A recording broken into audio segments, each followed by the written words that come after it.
Welcome to Steel Forged in Fire, Sword and Knife. On this channel, we support our U.S. veterans.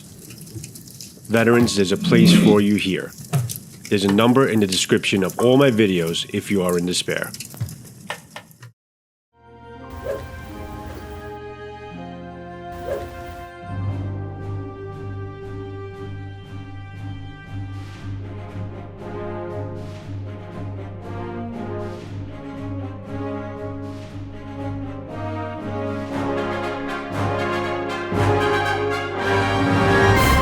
What's up, guys? This is Joe from Steel Forged in Fire, Sword and Knife. This is a video I've been wanting to make for a very long time. Actually, for about 13 months, I've been wanting to make this video. So it is going to be a multi-part video because you know what? This sword, this Huawei that I'm going to be reviewing today, it's definitely worth a multi-step video. I wanted to take it apart first because a quality blade like this, guys, you have to kind of take it apart to see exactly what the beauty of the blade has, okay, underneath the Tsuka. And I got to tell you, I am extremely impressed. I will show you some close-ups and go show you an overhead cam and show you some close-ups of how absolutely incredible this tang is, okay? It's just that there's so many details, so many beautiful details for me to talk about taking this sword apart. A sword like this with this type of quality and the reputation that Huawei has with how well they make their blades, you have to kind of take this thing apart and you have to really see what's underneath the hood. And I got to tell you, from what I've seen here so far, I am absolutely impressed. So my Huawei saga started, guys, as I said on a couple of lives and a couple of videos about 13 months ago. I ordered the sword. I mean, I don't want to get into the whole problem issue that I had with as far as getting the sword, but I know they had to, they were relocating their workshop to another location, so I think that was basically that pushed them back a lot in terms of keeping up with their orders. They're very slow in getting their swords out for a couple of years now. I'm hoping now with their fact that they moved to another workshop would mean that they would start getting swords out a little bit quicker. Let's see what happens after this. So this particular sword doesn't really have a name. It's actually, if you look at their website, it's actually titled as High Quality Datanuki. It's a Datanuki blade, which means more of a rigid, very hard use type of blade. There are historical representations of Datanuki blades. It's a Moko Suba Higo fittings, real silk, Bohi Japanese sword. That's pretty much the title of it. It doesn't have a real name with it, but it's a high quality Datanuki blade. It's priced right now at around $849. About a year ago, when the sticker price of this exact blade about a year ago was $600. So it actually went up in price at around $250. So got $250 more in equity in the sword. So that's not too bad. So at least something came good out of it, waiting about a year to get it. But the ultimate question that everybody's been asking me is, was it worth the wait? So far, I say yes, it was worth the wait. Do I like waiting that long to get a sword? No, but I am willing to wait that long if I get a piece of art, a piece of pride, just a piece of work that this is here in front of me. So I would say at this point, I think it was worth the wait, especially because it's worth more now. But let's dive in deep. Let's see what this sword is all about. Let me show you the art and the pride and the love that was put into making this sword. And then we'll do the cutting. So hopefully you guys can stick around. I know there's no cutting here. I know you guys are all crazy disappointed, but I am going to take my time with this sword and do it right. So let's get to it. Okay, guys, this is the sword taken apart, okay, to show you the actual pieces that the individual pieces of this katana, which is really, you really need to appreciate the amount of work that was put into this. So before we get into the actual pieces, let me show you the actual Tsuka or the handle. Now, this is what impressed me the most of all with this thing. You notice here how it's a panel wrap, okay, but you notice the cutouts, okay, the cutouts in the wood that the panel wrap kind of fit right into. You notice how beautiful those cutouts here on the side? So that basically the panel wrap sits perfectly in the middle without showing any creases or any bends of the it doesn't show through on the silk ito, which this is actually real silk ito. But you notice on both sides, it's perfectly aligned and carved. The ray skin is carved into the wood. Now, you rarely find that done like this. This is definitely an oddity. An oddity in terms of production swords. Don't really, you won't see this type of quality on many type of production swords. This is definitely in the $600 to $800 price point, but it's just so nice to see this type of pride and craftsmanship that went into this. You notice the wood. This is not, you know, cheap wood. This is actually new, beautiful, hard wood that they use. You notice how clean it is on the inside and on the out. This is a beautifully carved piece of high quality wood. And I mean, it just so impresses me how they carved in the ray skin. It really is. It impresses me so much how to see type of workmanship that's put into the Tsuka like this. I had requested a full wrap, but I think their specialty is doing panel wrap like this, so I let them do whatever their specialty was. But I am so impressed at how clean and high quality the wood is and the carve out. So that, you know, I just had to kind of get that out there first. And if you notice here, the knot, the presentation knot, the kashira, okay, very tight, very clean, just a very amazing execution on the Tsuka. And it's got some weight to it too, guys. It's not cheap.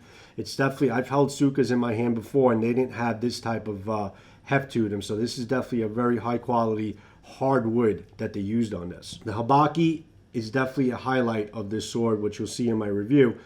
This is supposedly a handmade, high quality handmade copper habaki, and from looking at it after taking it apart and how clean and the execution, the lines, and how clean everything is around, you can see it. Okay, it's sometimes the camera doesn't even do justice in actually seeing it, holding it in your hand and feeling the weight. But this was very, very well done habaki. I have never held a habaki that has put this much care and professionalism into making this. So when they're telling me it's handmade, I'm actually, from holding it and taking it apart, I'm assuming this was definitely a handmade copper piece. It's got a nice luster to it. It's really, really a beautiful, beautifully made habaki. And this is definitely a highlight in the sword and shows you how much pride they put into making this sword. If you look, if you could see the inside and how clean the inside is, no smuts, no gut, you know, nothing. It's just, it's a clean, beautiful copper habaki, okay, all completely handmade. Very, very impressed by this. The fuchi, that sits very, very nicely right over the Tsuka, okay. Very good fit, locks right into place as you would want it to be. Very clean on the opening, on the cutout. It's absolutely perfect, just about perfect as you're going to get on a production sword. Really is nice. Has some weight to it too. You notice it has some padding on the inside, which I actually just noticed that now. It has some kind of a rubber padding or something like that on the inside, actually probably to protect the wood when it's in place, which is very impressive. It's actually like a rubber coating that's put inside. I've actually never seen that before. But this is a solid iron piece, very clean, great execution on the lines. I mean, this is a very, very good, plain, but done very well fuchi on this katana. If you notice the seppas are also handmade copper seppas. Okay, and the execution of the ridges around here are absolutely perfect. I can't see any problems with them whatsoever.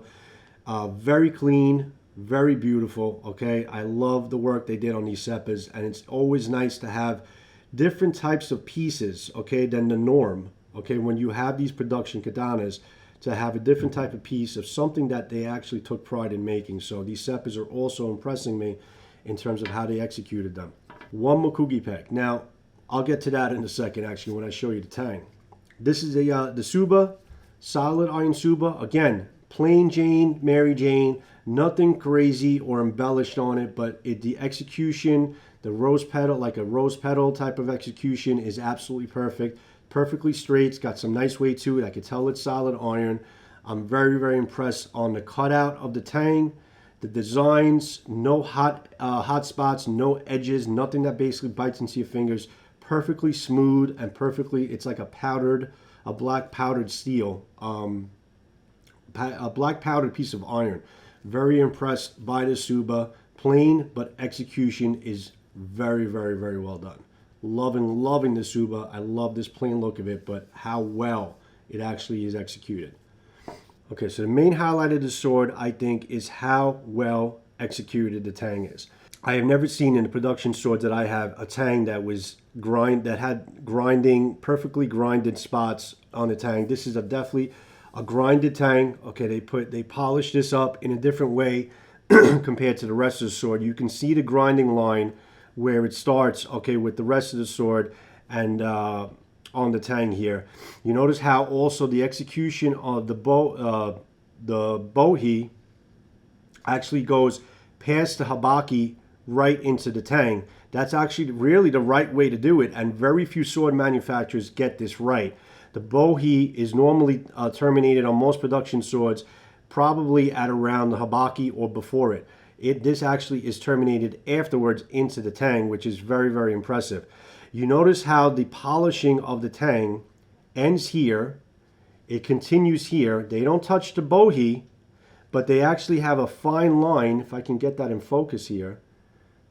There's a fine line of the polishing on the tang in between the Bohi and the tang. So the Bohi is not touched at all. It's actually the same polish as the rest of the sword, which is so impressive to me that they were actually able to get in on this little sliver here and be able to polish that up to match the rest of the tang. And then on the other side over here as well. There was a lot of time and effort that was put into polishing up this tang. Now, when you take apart a sword and you see a tang in this beautiful shape, you know they took a lot of pride in making the sword. Anybody could basically take the blade itself and give it a nice polish and say, yeah, you know, it's a quality piece of work. But when you physically take the tang and put this much work into it, into giving it this type of look, okay, this type of care, into making it as polished as it is, and that's why I'm holding gloves, because I don't want to rust it.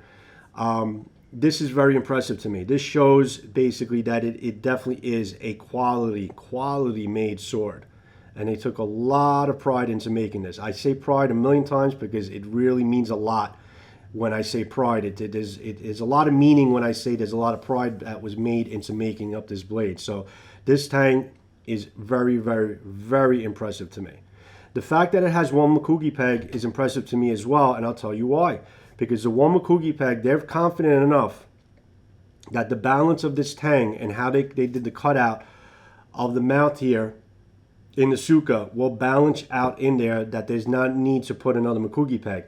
Now, one Mekugi peg hole, okay, into the tang is more of a traditional way that they did it back in the past. There's many Japanese sword, real Japanese katana representations that they all have one Mekugi peg, not two. The reason why most production models give it two Mekugi pegs is because they don't really put that much work into shaping the Tsuka to fit the tang. So they put the two Mekugi peg holes in there to keep it from rattling or moving in place. The fact that they put one in shows that they have a lot of confidence in their craftsmanship, that they know that one Mekugi peg will definitely keep this sword in place. And I love it that this is the traditional way in so many Japanese sword representations of katana that have only one Mekugi peg, not two. So that is also very impressive to me. So yeah, the termination, the different types of polishing that they put into this sword. There's a different polish from the tang and the rest of the sword. You see the termination there. I mean, I am just blown away, very impressed with this bare blade so far from what I see here. Let's get into all the details of the sword and let's show you basically how beautiful of a job they did on this blade and how they put this thing together with the pieces and everything else. One more thing I want to show you guys is how well the habaki fits into place. You notice how there's no seamless, no lines or anything like that. You don't have to hammer this in. It goes right into place. I can't tell you how many production swords the habaki never quite has the right fit. Whether it be Jaku, whether it be swords of Nordshire, no matter what I've tested, this never fits into place as well as this fits here. And there's the execution basically of the lines, everything around it is absolutely perfect fit. It's a pleasure when a sword is put together like this, and this again shows you the craftsmanship that they did in sizing this habaki onto the blade over the tang so perfectly. So perfectly. I am extremely, extremely impressed. Now, the reason why a katana review can be so long is because when you review a katana, you're reviewing really, honestly, a piece of art. And with all the removable pieces, it can be completely disassembled.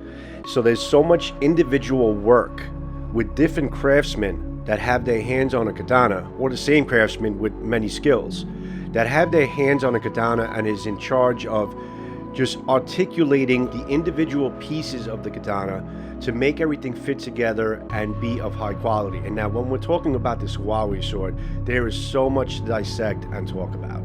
I have to take a moment to talk about how the sword was delivered to me. Now, the sword was delivered in a styrofoam, it's typical styrofoam box, but it was actually, the sword itself came in a really very thick cotton bag, which is a lot better quality than most swords are ever delivered. The entire sword was smothered in cellophane wrap from the tsuba all the way down to the saya. What impressed me the most is the fact that it was just completely protected from shipping. It was all in styrofoam, nothing would happen to it anyway, but they took that extra step to really wrap this thing up completely in plastic. The Segeo, the saya, the tsuba, everything was completely wrapped up in a really thick cellophane wrap plastic. And then the saya itself, underneath the cellophane wrap, was wrapped up in another like white tape type of material to protect the varnish on the saya. You notice also the paper towels they put in between the Segeo and the saya to basically protect the varnish from the wrap of the Segeo, which is expertly wrapped, and the Segeo is of very, very high quality. I venture to say this is definitely a very high quality Japanese Segeo rope. You notice there's also padding in between the habaki, the tsuba, and the saya to, I guess, to protect against any banging around or anything like that, to protect the seppas. You notice the sword is expertly wrapped and oiled very, very well underneath to protect it from rust. I hate to harp on this word, guys, but this shows pride. Pride in their make, pride in their product, and pride enough to make sure that the customer gets the sword in good working condition and there's nothing damaged in freight. Very, very impressed by that. The saya, or the scabbard. Very, very well done. Aside from the fact that it was perfectly made to fit the blade, there's absolutely no rattle, no movement of the blade whatsoever. The habaki fits incredibly well in the Koiguchi. I'll get to that into the next segment. But the varnish job that was done on the saya is absolutely gorgeous. It's a black varnish, and then they put like a metallic speckle on top to give it a little bit of a luster. Very, very impressed with this, how smooth the lines are on the varnish. Very rarely do you see a production sword having this type of work put into the varnish. Again, a lot of attention to detail was made into forming the saya to the blade, and then the varnish work that was put into making up the saya and giving it the very smooth, beautiful lines. A Layo practitioner would definitely appreciate how well this saya was made because of the exceptional fit and finish of the blade into the scabbard or the saya would make it perfect for a practitioner. I know the presentation knot is not that important to so many people because they end up untying it anyway if you're going to be using the sword, but it is to be noted that this is probably the best presentation knot I have ever had a sword delivered to me. But the Segeo rope itself is of such high quality, I would venture to say it's definitely something of Japanese origin. I've never seen such a thick, high quality Segeo wrap before. The Kurikata knob perfectly painted, perfectly varnished into the saya, and there's no shitadomes to basically come into the way with that. It basically not needed to scratch up the saya. Really, really beautiful job on the Kurikata and the Segeo rope. If they call the sword or the actual blade the soul of the katana, the tsuka or the handle is definitely the heart of the katana. The tsukamaki work on the tsuka is so essential for the swordsman handling the weapon. The essential or the right historical way for an ito to be wrapped is to have no movement in the ito whatsoever. The diamonds on this Tsukamaki, which is actually a HISHI-GAMI Tsukamaki is how they made it, is extremely tight. I could probably move the knots probably about a millimeter or two at the most. Definitely extremely tight. Can't move it from up and down. The knots are extremely tight. I'm very happy with the Tsukamaki work that they put into the Tsuka. The actual ray skin is up. I could tell it's very high quality ray skin. You notice the Menuki there, beautifully hand carved copper Menuki. A lot of detail there, a lot of craftsmanship was put into making the Menuki, and the overall wrap of the Ito with the fairly even diamonds, which is a very challenging thing to do. Are they perfect? No, they're not perfect, but they are fairly even, and a lot more even than I've seen on many other katana I've had in my hands. Again, I can see the craftsmanship that was put into the Tsukamaki, into this Tsuka. Again, there's no panel lines because of the expert work they put into the Tsuka in terms of the wood carving. What impressed me and what I appreciate the most is the shape of the Tsuka.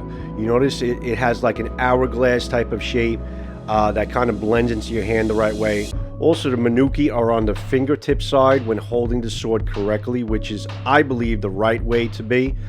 You notice I'm trying to move the Ito, very little movement, if none at all. That is the proper way for a katana Tsuka to be made. The Kashira, or the Kashira, however you want to pronounce it, or the pommel of the Tsuka. Very plain. Nothing, no frills about it, but it doesn't matter if it's plain as long as it's done well. You notice how smooth the lines are, how beautifully casted or handmade, however they made it. I've heard that they also probably ship some pieces from Japan. Whatever the case is, whatever I have in front of me is what I can speak of, and it has completely smooth lines, beautiful transitions between the Ito and the Kashira. I mean, I would say it's pretty much almost perfect in terms of the transitions between the Ito and the Kashira. It's a solid iron piece, very tight, great transitions between the Ito and the Kashira, very well done. Now, I spoke about the Fuchi already, how impressed I was that there is a rubber padding on the inside of the Fuchi, or the blade, the handle collar, to protect the wood core from any damage from friction or anything like that, which is impressive. But what impressed me the most is how beautifully done the transitions are between the Fuchi and the Ito. Almost absolutely perfect. Not perfect, but almost perfect. And again, guys, this is a very challenging thing to do, to make sure that everything aligns up in the handle between the transition between the Ito wrap and the finishing pieces. So when a manufacturer does get it right, it has to be noted and it has to be highlighted. I'm really digging this Tsuba, or the guard of the sword. Yes, it's a plain piece, but again, plain doesn't mean bad. If it's a plain piece and done well and shaped well, smooth lines, solid iron piece, and it does the job well, aesthetically it looks beautiful, it matches the rest of the sword and the rest of the finishing pieces. There's not much more to say other than the fact that it doesn't bite into your hand, perfectly smooth. It's like a black iron powdered steel or something like that. But even just when I had taken it apart and the cutout of the Nakago hole for the blade itself to go through, it's perfectly done well. And the fact that also when taking it apart and putting it together, how there's absolutely no friction whatsoever to remove the Tsuba from the Nakago impresses me even more. And again, shows you the craftsmanship and well thought outfulness, if that's a word, that they put into making the Tsuba and making it fit with the rest of the sword. I put the sword back together and it's still perfectly tight from out of the box, even after removing all the pieces. Once that one Mekugi peg goes in, it locks into place and it's perfectly fine. No movement, no rattle. Very impressed by this as well.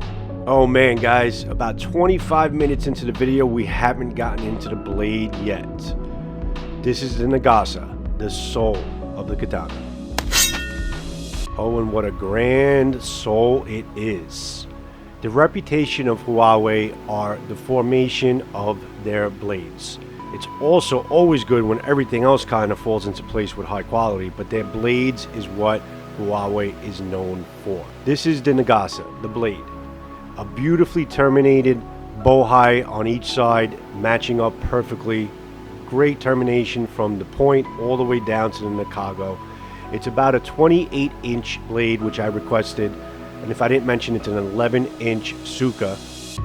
It is a hand-forged, clay-tempered T10, water-quenched, differentially hardened, and a beautiful hand-polished steel. Very, very sharp. The edge sharpness is a very resilient blade with the Datanuki architecture. It has a Tameshigiri polish and a very visible natural Hamon. It is a Chu Kasaki with a geometric YOKOTE. The Bohi was very, very well done on this Kasaki. It actually even borders on being an O Kasaki, but it's labeled as a Chu Kasaki. But you notice the termination, how the Hamon dwindles into the Bohi. It's absolutely really beautiful the way they made it up. This is the spine of the katana, or the mune, rounded beautifully, and it goes into, has some nice beef to it, being a Datanuki blade, and it comes into a very reinforced spine around the tip to make it more formable as far as a very good cutting tool to cut tatami, and I would say bamboo, and even some harder materials. Now, with the use of a very high quality 100mm macro lens and a professional camera slider, probably never before have you seen the actual ha, or the point, facing you on the lens to basically witness how fine of an edge this katana has. You notice right in front of you, you're staring straight at the edge, with the out of focus background being, blade going into the mune. So you're actually seeing the actual point facing you on a very sophisticated macro lens. You've seen it here first, guys. Now it goes out of focus, and you can see the Hamon and the mune in the back side of the blade with the point facing you. Very, very clean job on this point, and you can see it with the macro lens to be able to see how fine of a job they did to the ha, or the edge of this weapon. Now, I spoke in detail about the habaki already, but what I wanted to, other than the quality of the habaki and the fact that I believe it is really truly handmade, what I wanted to talk about is the actual fitting of the habaki onto the blade. You can barely get a fingernail of space in between the blade and the habaki. That is the proper way for a habaki to be made for a blade. It looks as if this habaki was made for this individual blade. That is the historical and proper way to approach in making a habaki for a blade. It's not just like a generic piece that they buy by the hundreds or the thousands and they just fit them on, and if it fits, it fits. If it doesn't fit, they move on. This was expertly made for the blade. Look at the termination and how little of a space. With the use of the macro lens, you can see that you can barely get a fingernail of space in there, and you can see how the Bohi terminates under habaki. That is the only space that you can see. But I am really, really impressed with how beautiful the formation of the habaki being all copper, and also the seppas being also handmade and copper.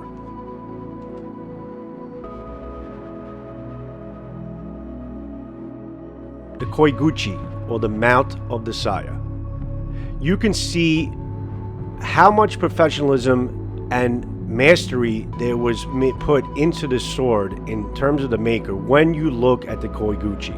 When you look at the cutout of the mount of the saya and how perfectly it's fit around the habaki, you can also notice how beautiful the wood on the in and out. It's a clean piece of slab of hardwood, no gook, no glue or anything like that. Very, very well made. And you notice with the formation of the Koiguchi and the habaki, the sword really honestly feels like it's on rails. No joke, it honestly feels like the sword is going on ball bearings. So how does the sword feel? It's definitely a heavier, I won't call it a light and nimble sword. It's a heavier sword, but it's so well balanced with the use of the Bohi. It feels like a very powerful weapon in your hand. The weight distribution is wonderful, and it just feels like a weapon that you can definitely get through some hard targets with. If you notice, when my edge alignment is on, you notice the beautiful swishing action of the sound of the sword with the Bohi.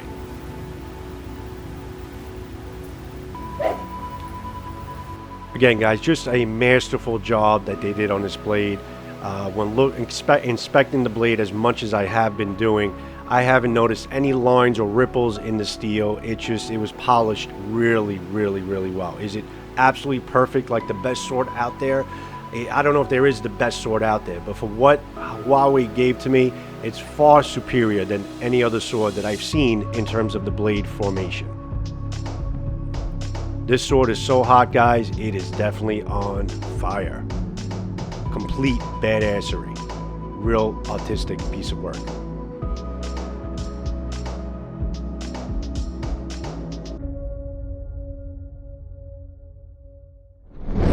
In closing, guys, this Huawei sword, there you have it. This is no joke. This is the real deal. It was definitely worth the wait. I don't even have to cut with it yet. I saw the balance in my hands, the sound the sword makes with the Bohi, how balanced it feels. It just feels like a devastating cutter. So I don't even have to cut with it yet until to basically tell you that I think this is going to be definitely a very good cutter. But what impressed me the most is when I actually took this apart, as I showed you, and I put it back together again, everything kind of fit into place absolutely perfectly like Legos. It just snapped into place. As soon as you put the Mekugi Peg in, everything snapped into place. Absolutely no movement in anything.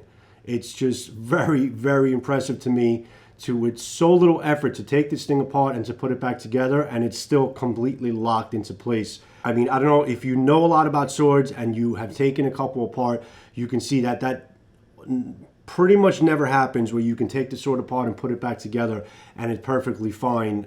It's in the ease of putting it back together and still have a very rigid, solid fit of the habaki, the tsuba, the seppas. There's no movement once that Mekugi Peg goes in, and that just shows for a very, very high quality sword. And the fit of the sword with the amazingly cut out Koiguchi mount, it literally goes in like as if it's on rails, and that's what you want. That's the sign of a quality sword, when it can kind of go in, snap into place with your thumb, no movement, okay, of the sword in the saya. That's the marks of a quality made sword. So I'm sold, guys, so far with this Huawei sword. Oh, blown away, blow, George, blow. What I'm seeing so far, guys, and hopefully what I showed you is utmost quality in terms of the craftsmanship and the care that they put into putting this thing together. I can't wait to cut with this thing. That'll be the next video I do with it. I'm going to get a couple different type of cutting formats that I can show you, but I have a feeling this will be a very balanced, very devastating cutter, and I don't see any edge damage happening. It's very sharp, guys. I'm not going to do the whole paper cutting test. Believe me, it came completely sharpened, professionally sharpened out of the box, ready for cutting. Very impressed with the edge that they gave this to me in, and the state of the blade and how clean the saya, the blade, everything looks. No lines, no ripples. Very impressed, guys. Very, very impressed with what I've seen from Huawei so far. So that's part one, guys. Cutting video coming soon. Hope you enjoyed this. Thanks for sticking around to the end. I thoroughly enjoyed showing this sword to you, and I'll see you on the next sword or knife video. Hopefully cutting video with this guy. Thanks for sticking around, guys. Have a good one. See you later. Ciao.